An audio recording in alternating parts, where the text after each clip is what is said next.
parade pahupapagande parapadne sunitis Krishna. Namo Vishnu Padaya Krishna Prishtaya Bhutale Srimate Bhakti Vedanta Swami Niti Namane Anarpitacharim Shirat Karuna Abhitina Kalo Samarpaitam Nantajvalarasam Swabhakti Shriyam Hari Purara Sundara Duti Kandamba Sadipitiha Sada Hridaya Kandare Spurito Na Sachinandana. He Krishna Karuna Sindho Dinabandho Jagatpate Gopeshwa Kopika Kanda Radha Kanda Namostate Tapta Kanchana Gaurangi Radhe Vrindavaneshwari Vrishabhanu Sade Devi Pranamami Hari Priye Panchakalpatarumbischa Kripa Sindhurevacha Patitanam Pavanebhyo Vaishnavebhyo Namo Namaha Durgame Patiminantasya Sakalat Paragatir Muhur Swakripa Yastidanena Santa Santa Avalambanam Jai Shri Krishna Chaitanya Prabhu Nityananda Shri Advaita Kadadhar Shivasari Gaura Bhaktavrinda Hare Krishna Krishna Krishna Hare Hare Hare Rama Rama Rama Hare Hare Ye Mahanta Kilaham Sabhuta Jagat Praviti Karanartamagata Ite Taluchistani Sevanome Patum Vishudam Rachanam Pravina.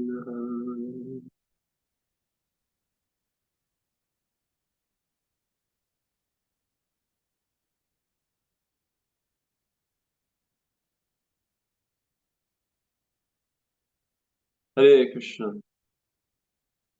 Today we'll be speaking about another famous story from the Upakhyane Upadesh of Srila Bhakti Siddhanta Saraswati Thakur. Story some of you may have heard before.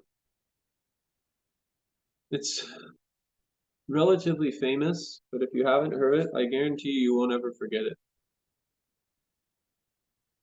So this story talks about there was once a landholder, and this landholder, he needed a servant to help him do the various duties which had to be fulfilled on his property, gardening and taking care of cows, and so many activities had to be done, keeping the house clean. But the problem was that he would work his servants so hard that all of his servants would quit and leave. And his servants quitting and leaving was making him frustrated because he could never maintain a servant. So then he was kind of revealing his heart to a friend, and his friend told him, I can tell you exactly what you need to do in order to keep your servant. You buy the highest quality rice, and you serve that rice with the highest quality ghee. And when you serve this rice to your servant, I guarantee you, despite their best effort to try to leave your service, they'll always come back. So the landholder, having nothing to lose, he went to the market, found the highest quality rice he could possibly get, and had his wife prepare the highest quality ghee from their cows.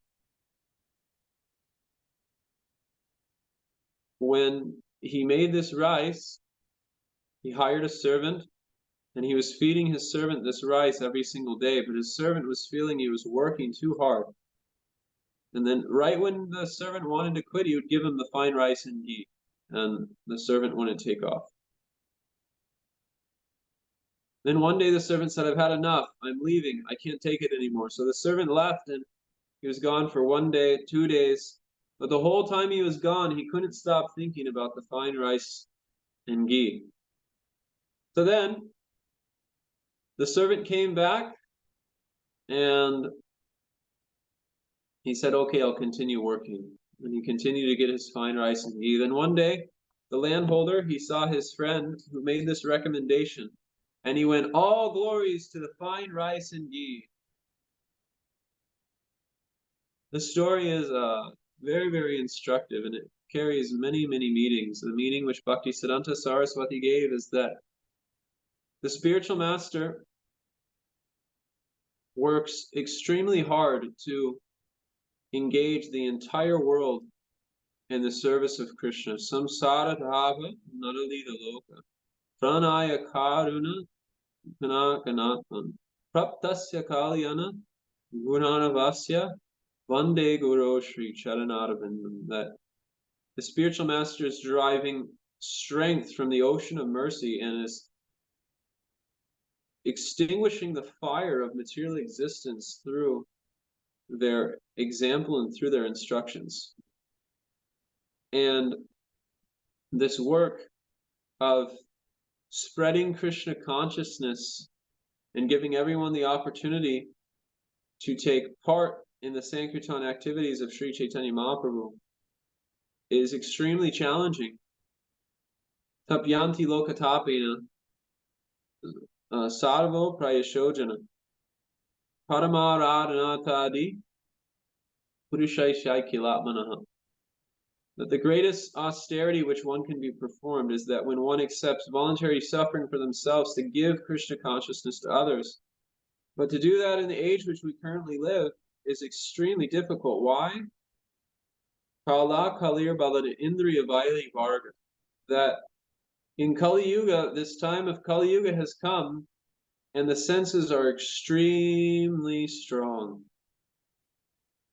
In fact, more people are inclined towards wanting to enjoy in the modes of passion and ignorance than they are interested to engage in any type of spiritual activity. Bogashvarya prasaktanam taya prita achetasam leyasyatmika buddhir samudo navadiyate. That because of too much Aishvarya and Bhoga, one loses determination on the path of dedication. So Prabodhananda Saraswati says that Kala Kalir Baladi Indriya Vairi Varga, that in Kali Yuga, this path, the senses are so powerful that they're taking me off the path of devotion, and I've lost all determination. Bahu Shaka Hrinantascha. Their minds are many, many branched in the various ways to enjoy because they're heavily influenced by Adhaivi Sampat, a materialistic conception of life based on the pleasure of the material body. And furthermore, Sri Bhakti Marga Ihakanta Kakoti Rudha, that this path of bhakti, even if one takes to it, it's littered with thousands of thorns due to the influence of Kali Yuga. Due to the influence of Kali Yuga, this path of bhakti, which is so glorious and so powerful, still one can expect obstacles on that path of devotion. So the living entity, conditioned by the modes of passion and ignorance, due to the influence of Tamagun, they're constantly seeking comfort. They're constantly seeking to become a lazy fellow.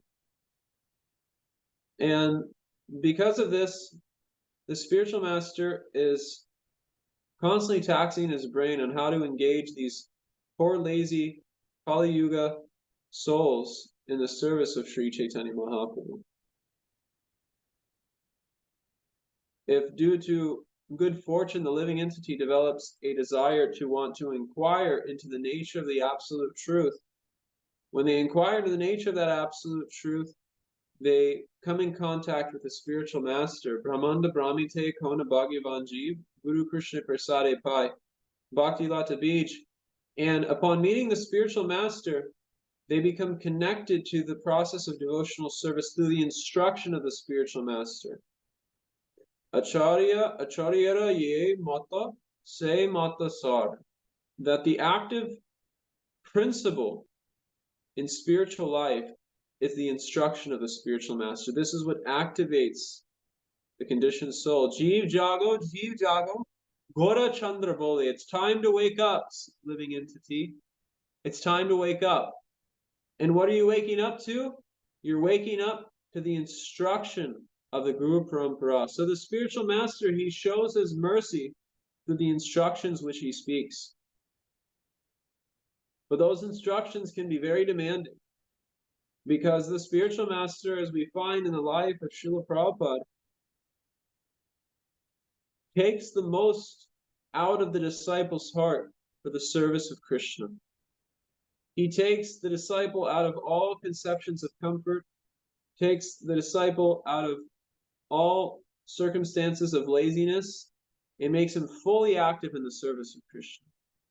Engages him fully in the service of Krishna. And the materially contaminated living entity who's overcome by a desire for labh, puja, and pratishta,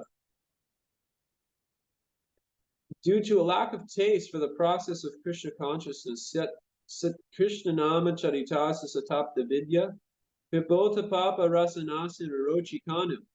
That the path of Krishna consciousness, that although it's sweet like nectar, due to our material conditioning, it tastes very, very bitter. And due to the bitter taste of devotional service, the living entities, despite their best effort to engage in the practice of devotional service, they become tricked by their senses, they become tricked by their mind, they become tricked by the allurements of Maya, and they try leaving the path of devotional service. And the spiritual master is fully aware of this propensity of the living entity to leave the process of Krishna consciousness. So in order to keep the disciple engaged in the service of Sri Chaitanya Mahaprabhu, the spiritual master offers all sorts of facilities. We can see that when Srila Prabhupada was first in India, he was so concerned that a temple like Juhu be constructed, because that particular temple in Juhu, it's surrounded at that time, I don't know if it is still today, at that time it was surrounded by lots of hotels which had many foreigners that would go there.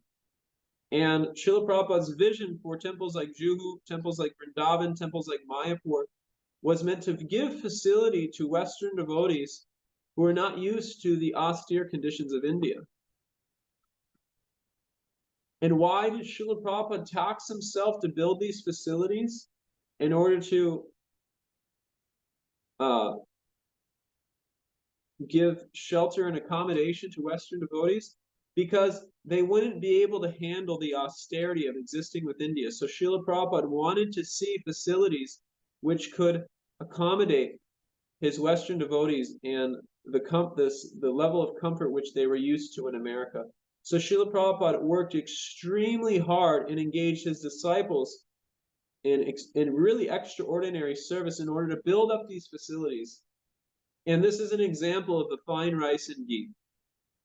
That in order to keep the living entity engaged in Krishna's service, the spiritual master may need to offer comfort, the spiritual master may need to offer position, the spiritual master may need to offer some type of worship or glorification. Srila Bhaktisiddhanta Saraswati Thakur, he was known to have offered titles to his disciples like Vidyaratna or Sundarananda Vidya Vinod. This was one of the names of his disciples. Vidya Vinod was added to his name. And many, many of Bhaktisiddhanta Saraswati's disciples, if you look through that list of his disciples in the Bhaktisiddhanta Vaibhav, the titles which Srila Bhaktisiddhanta Saraswati awarded to them was meant to keep them encouraged in the practice of devotional service. In order to push them forward, he would offer a little bit of prestige, that's the fine rice and ghee, and then they would continue to work extremely hard in the service of Sri Chaitanya Mahaprabhu.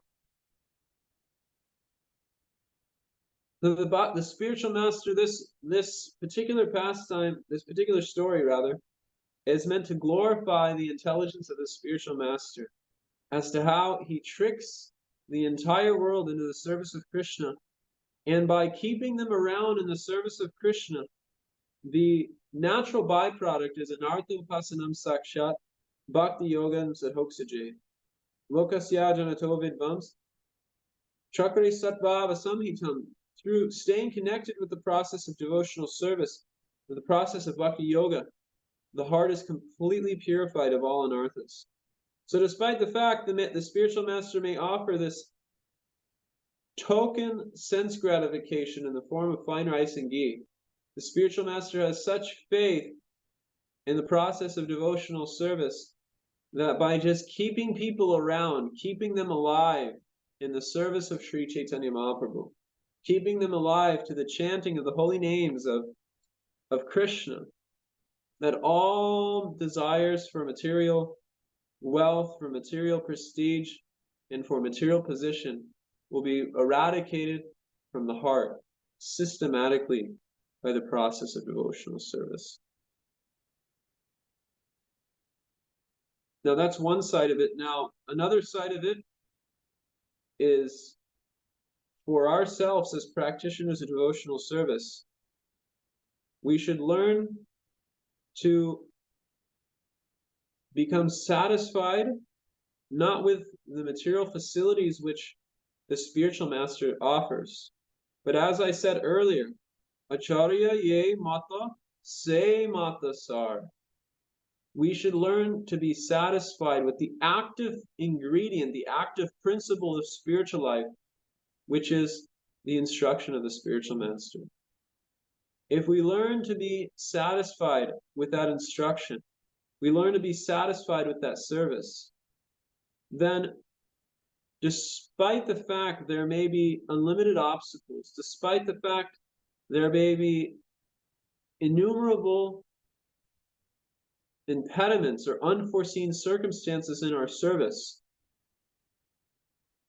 we can go on serving despite the lack of facility, despite the lack of glorification, despite the lack of whatever it may be, because our source of satisfaction is not dependent on any material facility, but rather our source of satisfaction is the service of the spiritual master. Narayana parat sarve nakutasta vidyate. Swargam apavarga narkesu api tulyartha darshana. Srila Prabhupada's disciples, when he was near the completion of building the Juhu temple, Prabhupada was appreciating his disciples. He said, "You all lived in such horrible conditions. I knew that you were keeping me and always in a nice apartment, but you were living in that place of Juhu with all the mosquitoes, rats, and snakes, and the Mr. Nair was trying to kill you. I knew you were doing all of these things, and I was just living in this apartment." And then Tamal Krishnamara said, "Srila Prabhupada, your training is such that we could live anywhere for your service." And Prabhupada said, "Yes, this is true. Whether it's a palace or whether it's underneath a tree, all of you have been trained in such a way that you can accept any condition and go on serving me." So this has to be our aspiration, that we are not motivated, we are not impelled by any type of material reciprocation. We're not impelled by any type of facilities which are being provided. Rather, we're only impelled by the service which has been allotted by the Guru Parampara. And the nature of that service is so powerful that if one sticks to it, if one remains connected with that service, then despite the fact they may be existing in this material body, Jivan Mukta Sayuchate, they are actually completely liberated from the bodily conception of life. This has to become our aspiration. As Srila Prabhupada once told Gaur Govinda Maharaj was looking for men, some facility, some money, and he was asking Srila Prabhupada, "Can you send any money? Can you send any men in order to help build this Bhuvadeshwara project?" And Srila Prabhupada told Gaur Govinda Maharaj, "I will give you nothing. I had nothing in New York, and you will have nothing in Bhuvaneshwar." So those disciples who are blessed with the lack of facility provided by the spiritual master learn to take shelter of Krishna in a very unique and a very deep and meaningful way, which is beyond all considerations of material name, fame, prestige, and comfort. Hare Krishna.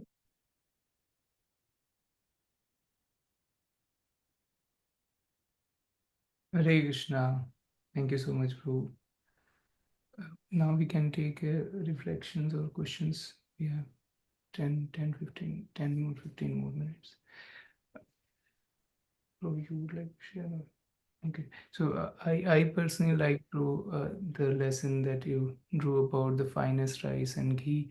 Spiritual master has to offer some kind of encouragements. In the beginning, it might be as, material things. Sometimes they offer gifts, to keep the disciple encouraged. Maybe prashadam, nice prashadam, and staying facilities. And then later on, it might be as the disciple grows, as this as just like a child, when he grows, he understands the contribution of the parents. So then he is no longer attached to the material facilities, but to the to the encouragement from the parents. Similarly, so the spiritual master provides that. So I really like that example. Mm. I have a question, Prabhu. How does this work for persons who are not spiritual masters but who are cultivating newcomers? So, what is Yeah, yeah, yeah? it's a good question. Well, I would say that I noticed in the process of cultivating people, we're always very attentive to the details of material facility and how people will respond to those material facilities. For instance, if you're doing a retreat, you don't just bring people to some old shabby house with improper heating or improper cooking facility or mattresses which are full of bed bugs. Rather, you're very interested to see that they're provided all the facilities they can possibly be given. Radhisham Prabhu says that new devotees we should treat like deities. We should be willing to give them anything and everything. And we should really, really just pamper them and spoil them in the initial days. Because when they see that overwhelming affection of the devotees, it really endears their heart. So for instance, at like youth camps will serve really, really nice prasadam, all sorts of opulent preps, all sorts of opulent dishes. And they may love that and appreciate that now, but as they go on chanting, they'll have to learn that this is not everyday life in the Krishna consciousness movement. Actually, all those facilities are simply provided so they can come to the point of realizing that the only thing which is worth doing is giving my entire life in the service of Sri Chaitanya Mahaprabhu. This is the whole point of it. That initially they come with so many attachments, so many attractions, but we're only providing those attractions and allurements and facilities in order to see them fully engaged and with the great hope that they're willing to sacrifice gallons of blood in the service of Sri Chaitanya Mahaprabhu. There was a pastime of Prabhupada. Prabhupada was in Mayapur, and interviewer came. This is probably 1976. So there's a lot of facility there in Mayapur. And the interviewer said, well, aren't you supposed to be an ascetic society, living simply? And why do you have all these buildings? And Prabhupada said, if I was here without all these buildings, you wouldn't even come. But because I have all this facility, therefore you've come. He said, right, good point. Yeah. Very nice. So, Prabhu, if I understand you right, in the beginning we have to give all these facilities so that they feel comfortable, they appreciate Krishna consciousness. But as they grow up, they understand by themselves. Or how do we reduce, or how do we make them feel comfortable with the normal days in Krishna consciousness? Is it something that they have to do by themselves? Well, the best way that we can make them feel normal within the average day of Krishna consciousness is that their feeling of satisfaction is no longer based on platform of the senses. Vishayani vartnini vartante nirhastasya sadehinam rasovarjam rasopiyasya param drisva nivartate. So the whole point of providing them that facility is we have to train them in the process of sadhana bhakti. If we just go on providing that facility, but we're not actually allowing or providing the education needed or giving a call to action needed in order for the rubber to hit the road in terms of sadhana bhakti, then we'll more or less busy ourselves running a daycare center rather than making devotees. So we have to let the rubber hit the road, and we have to inculcate the principle and the need to apply the process of sadhana bhakti. Because through that process of sadhana bhakti, yena tena prakarina manas Krishna nisevaya, somehow get the mind to think of Krishna. So initially that may be the principle, but as time goes on, that whole principle of those secondary facilities are actually just the tatastha lakshana of preaching. The sarup lakshana is to get people to be attached to Krishna. So to give an example of the sarup lakshana and tatastha lakshana, it's like vanilla ice cream is white. What is the sarup lakshana in what I just said? White. No. The sarup lakshana is the vanilla ice cream. The ice cream and the taste of vanilla. The color of the ice cream can change. You can put pink dye in vanilla ice cream, and although it might be pink, it's still vanilla ice cream. So it's actually a secondary consideration. But the primary consideration is the vanilla ice cream, the taste of vanilla and the ice cream itself. The color vanilla, the color white is a secondary consideration. The primary consideration is where our mind has to be. We, despite the fact we may be providing facilities, we cannot let that tatastha lakshana, or the auxiliary principle of the main thing, get in the way of our inculcating the primary active principle where people can genuinely be happy. We understand that none of these things are actually the true source of happiness. Proper facilities, nice food, all these things, we understand this isn't the true source of happiness, but they don't understand that. So we adjust in such a way that they can feel comfortable, but in the midst of that comfort, we have to inculcate, we have to inject the medicine of Krishna consciousness. If in the process of providing so much material facility, we don't inject that medicine, we actually increase people's material disease. Because they take spiritual life to simply mean sense gratification, simply meaning comfort, nice food, but because there's no call to action, there's no call to surrender, there's no need to apply the process of sadhana bhakti. They don't see Krishna consciousness as a life of austerity, a life of dedication, a lack of sacrifice, but rather they take Krishna consciousness as a life of enjoyment. So they actually desire to be seen by Krishna. They actually desire to see Krishna rather than to be seen by Krishna. Okay. They want Krishna to see them. They want to see Krishna means that they see everything in this world as an object of their material enjoyment, including Krishna, including Krishna's devotees. The devotees will always give me ice cream. The devotees will always give me a nice place to stay. But actually, the devotees, the only thing which we should actually want from them is for them to give us some service.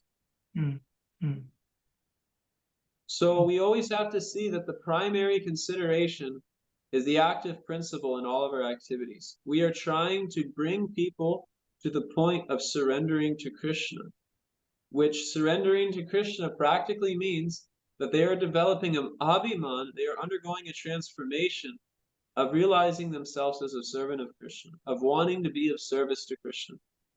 So preaching does not only mean speaking, preaching means engaging in service. Thank you, Prabhu. Any other devotees? Vishal, Prabhu. Hare Krishna, Prabhu. Please accept my humble obeisances. Hare Thank you. Krishna. Prabhu, I had quite a different understanding of the story before you narrated the purport. So what I saw in that purport was how Maya keeps us in a material world by giving us opulent rice and ghee in the form of sense gratification, and keeps us and kind of pushes us to the extreme of working in the material world. So in corporate America, this is called the golden handcuff, where people tend to continue working in, maybe example, a job which they hate, which pushes them to the extreme, but because they're getting paid for it, they continue to stay in that unfortunate circumstance. So it's probably a different understanding of the story, but this is what Opposite. Yeah, it's the opposite. This is the example that Bhaktisiddhanta Saraswati gives, and anytime I give class, I'm just basing it off whatever purport appears in here. So I read the story, and then I read the purport, and then I just present it according to my own capacity. So I'm just repeating the story from here, but yeah, you can understand it in that way as well. You can understand in that way as well. Thank you.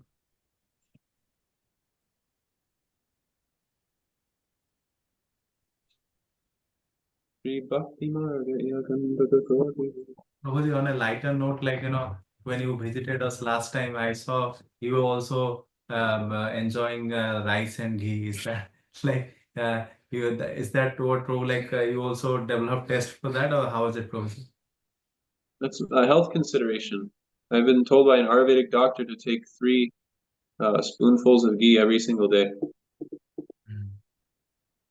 It's something that my body needs. Otherwise, my body has a tendency to get too dried up externally and internally. So I have to constantly keep it oiled on the external surface and on the internal surface. So that's why it's a health consideration. I never did that before, actually. I only started doing that like 2 years ago when I was in Pune and I had my first Ayurvedic exam, and he told me that, yeah, you have too much vata in your body, and so you can start taking ghee on a daily basis. And I said, well, how much ghee should I take? He said, you can take 14 teaspoons, which equates to 3 tablespoons a day. Actually, he said that will get you started. You can take more if you like as well. He said you should take 14 in the morning just to start off, and then if you can you should also take more. But I just generally just keep it at 14 in the morning. At the Govardhan retreat. No, in Pune. Very good. At the Govardhan retreat, when I was there, they were going by and they were giving teaspoons out to everybody. Yeah. Ghee. Yeah. That was because of me, actually. because everyone saw that I was taking ghee there, and actually most of the devotees fell sick with dysentery except for me. And Chakadola Prabhu comes up to me and he saw how much ghee is. He said, Prabhu, no, stop, you're gonna get sick. I said, I'm not gonna get sick. They're gonna get sick. I was told to take this much by a doctor. If I don't take this, I get sick. So, Prabhuji, I liked 2 points you mentioned. One thing is like, you mentioned about being a Vaishnava, we should be comfortable, comfortable anywhere, irrespective of the situation, whether it can be a palace, it can be a normal house and all. So that indicates, how humble we are. And the second one you mentioned about the conversation between Srila Prabhupada and Gaur Gobind Swami Maharaj. Actually, I spent 3 years of my engineering staying behind ISKCON Bhubaneswar. So I have taken prasadam there countless number of times. So yeah, the temple was built so well. Prasadam, especially in that ISKCON temple, is similar to what they cook in Jagannath Puri. Even if they're not exact replica, but they're similar.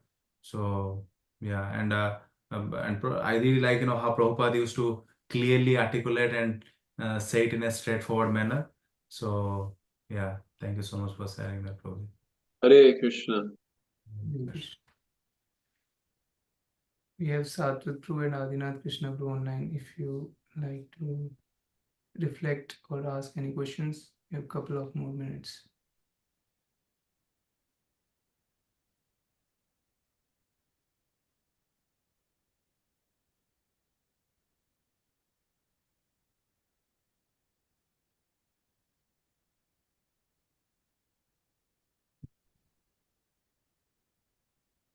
Okay, you can stop here then.